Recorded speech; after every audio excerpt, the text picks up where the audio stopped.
Hey guys, this is Dan from Big Moose Harley, here to introduce you to one of our new offerings, the Pan America.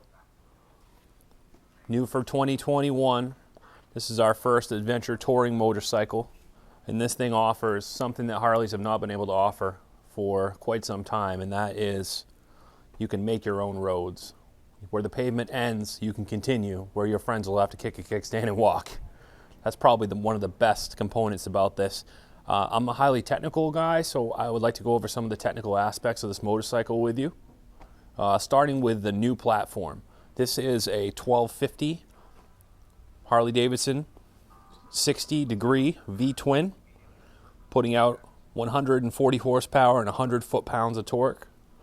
Now the way they do that, there's a few different techniques Harley use in order to turn that much power. Number one is variable valve timing in the motor, which allows for an automatic electronic decompression so that the motor will start with 13-to-1 compression.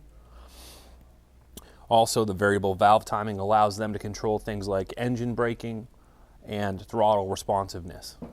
So another thing with this motor that really helps is it has dual downdraft throttle bodies to increase the amount of air going into the motor. That's a huge upgrade for Harley. Now this is a 6-speed manual transmission. And an interesting thing Harley did also is they're attempting to make one thing do multiple things to limit weight. And that's how you get a 500-pound motorcycle that has 140 horsepower. So in this particular situation, the transmission, the motor, and the primary all use the same motor oil. They are not three different systems, which allowed them to eliminate 2 other reservoirs and 2 other pumps. So if we step around to the front of the motorcycle, you'll see that Harley has used a liquid-cooled design. So with a variable valve timing motor and a liquid-cooled setup, Harley is able to have a lot tighter tolerances to their motor. And it's going to run a lot cleaner and a lot cooler. In the past, Harley has done a lot of oil cooler setups on bikes, and also has a twin cool setup on their trikes and some of their touring motorcycles that liquid cools the heads. But this is the first one where Harleys actually have water jackets. So another thing Harley has done is they have essentially created a motorcycle that has less of a frame than you guys are accustomed to.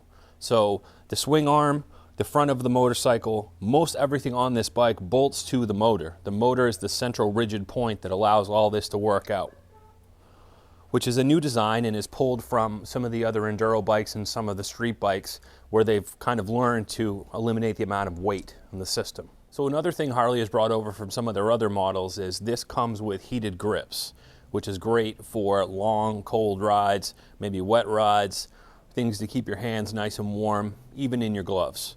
Also, Harley wanted to have an adjustable ride height and adjustable suspension, so they've outfitted this with Showa suspension as well, which is fully customizable for ride dampening, adaptive ride height, which we'll go over a little bit, things of that nature. This is a swing arm bike as well with twin forks in the front. And it comes equipped with Brembo brakes, dual in the front, single in the rear to stop you on a dime.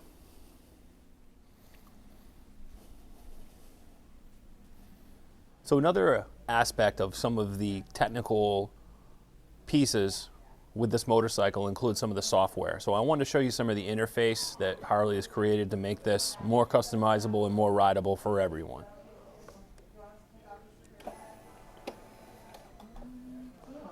I just want to show you some of the ride customization you can do right on the fly.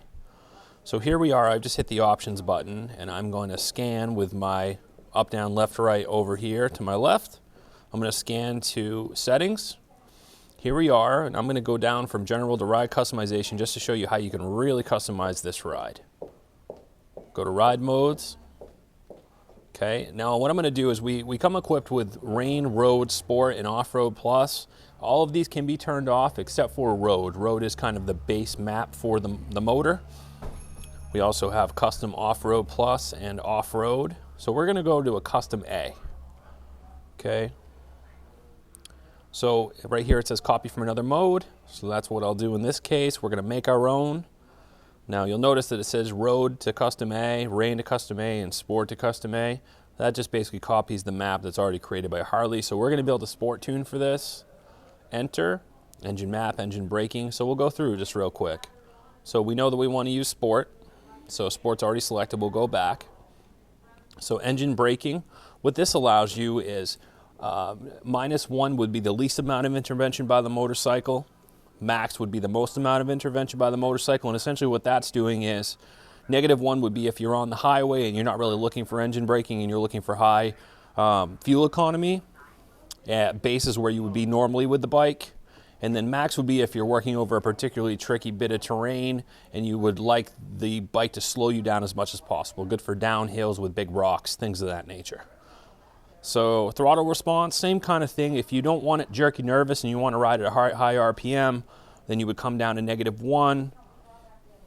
If you're looking for maximum throttle response, let's say that you're in race mode or something like that, or you're messing around with your buddies on the highway, you go to max. We're going to leave it there because we're building a sport tune. Traction control, same thing. Rain is going to be the most intervention, road's middle intervention, and sport is going to be the least. So anti-lock braking is interesting. This is most intervention at rain, mid intervention or the default setting at road, and off-road would be the least intervention because we don't want it to anti-lock. Suspension dampening is interesting. This is kind of the interface between the Showa suspension and the motorcycle and the computer of the bike. So we have off-road soft and off-road firm, which I found interesting, where you can really tighten up the bike if you're doing some tricky terrain. And adaptive ride height. So this is how fast the bike drops 1 to 2 inches, depending on this setting. So if you're on the trails and you don't want the ride height to adapt to itself and drop 2 inches, then you would lock at ride height. You would auto with a long delay, auto with a short delay, or auto. We're going to leave that at auto because we're in sport mode. We'll come back out. We have just programmed custom A. So this bike will perform exactly how you have set the specs in accordance with. So just a little piece of the Pan America technology I want to share with you guys. Feel free to come on down. I can explain 1,000 other things about this bike that I've learned over the last 6 months. Take care. Thank you.